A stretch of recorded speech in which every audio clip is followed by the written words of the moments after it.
Hi, welcome back to Real Reviews. This is Cody Williams, and we're here to talk about the movie Captain America Brave New World. It is the newest addition to the Marvel Cinematic Universe that mainly focuses as a direct continuation of the series from Disney Plus, The Falcon and the Winter Soldier. It wasn't my favorite MCU limited series, but I still enjoyed it regardless. In anticipation of how Sam Wilson further takes on the Captain America mantle in a brand new adventure, I'm actually pretty excited for this movie. Is it any good? Well, let's talk about it. The movie story follows Sam Wilson, who finds himself in the middle of an international incident after meeting with President Thaddeus Ross. He must soon discover the reason behind a nefarious global plot before the true mastermind has the entire world seeing red. And now, in true honesty, the movie was only okay at the most. I went in with low expectations and the movie met those expectations. Nothing more and nothing less.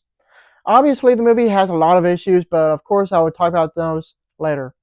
Right now, I want to talk about the somewhat good things the movie has going for it that all include some actual fun action scenes, Anthony Mackie's performance as Captain America, and how it has some neat political thriller aspects.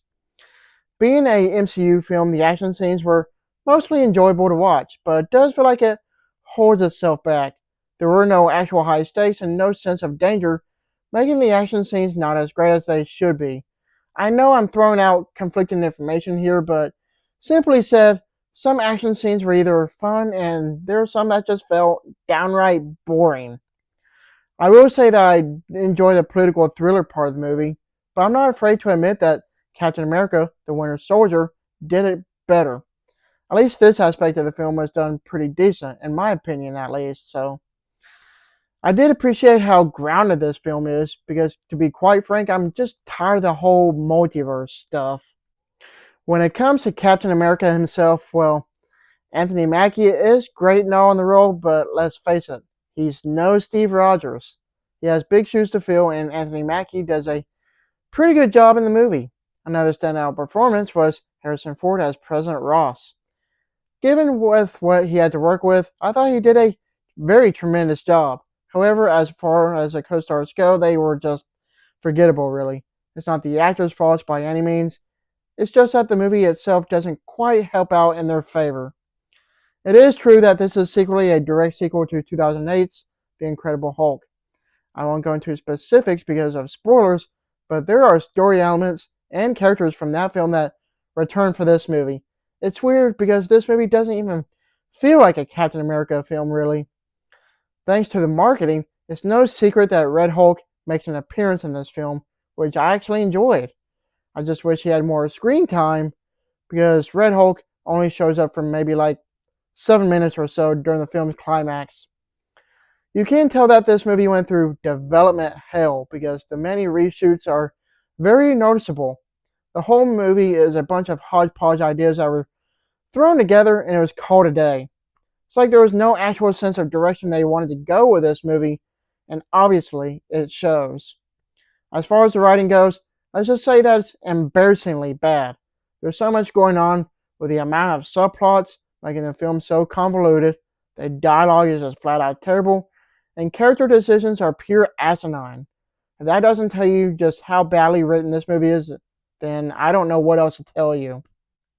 Don't even get me started on the CGI special effects. They look so cheaply done, it's ridiculous. If there were any actual good use of CGI special effects, it would have to be Red Hulk's transformation, because that actually looked pretty good. Other than that, everything else looked so terrible. It's bad enough when we also have to deal with some bad green screen keying as well. Visually speaking, this movie is just not that impressive at the slightest. I get that not every single MCU film is perfect, but it's just mind-boggling that we have gotten to a new low of standards for these kind of movies.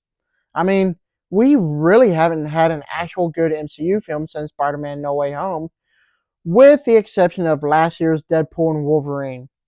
I sure do hope that the next MCU movie, Thunderbolts, is going to be better, because I was not impressed with this film. Overall, Captain America Brave New World is an adequately watchable film that lacks any ounce of actual emotional high points or compelling narratives. In true MCU fashion, there is a post-credit scene, so make sure to stick around after the movie is over. It's not the worst MCU film at all, but it's not the greatest either. If anything, it's somewhere in the middle ground. I give this movie a C. Thank you for watching, and don't forget to like and subscribe to my channel. Keep up my real reviews.